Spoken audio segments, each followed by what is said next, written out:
আর Malaysia প্রবাসী সকল ভাই বোন বন্ধুদের অনুরোধ করতেছি, আজকে ঈদের দিনেও কিন্তু মালয়েশিয়ার ইমিগ্রেশন থেমে নেই।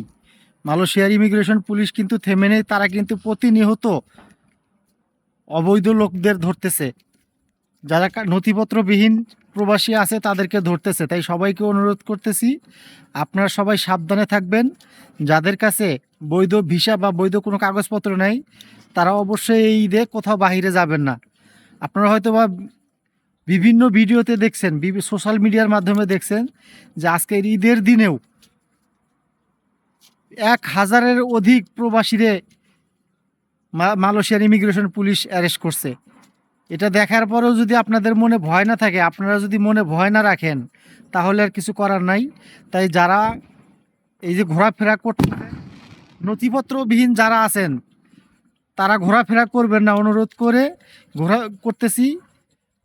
করতেছি আপনাদের এইভাবে ঘোরাফেরা করবেন না। এই যে নথিপত্রবিহীন যারা ঘরের বাইরে যাইতেছেন, তারা পুলিশের হাতে অ্যারেস্ট হইতেছেন।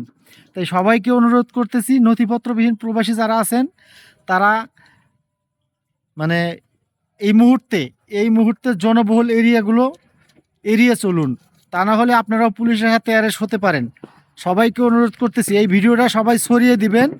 যারা মালয়েশিয়ায় অবৈধ প্রবাসী বাংলাদেশি ভাই বোনরা আছে, তারা যাতে ভিডিওটা দেখতে পারে। আমি কিন্তু মালয়েশিয়ার ওই ভিডিওটা অ্যাড করে দিলাম না, মালয়েশিয়ার ইমিগ্রেশন কিভাবে অ্যারেস্ট করতেছে। তাই সবাইকে অনুরোধ করতেছি, ভিডিওটা সবাই শেয়ার করে দিবেন।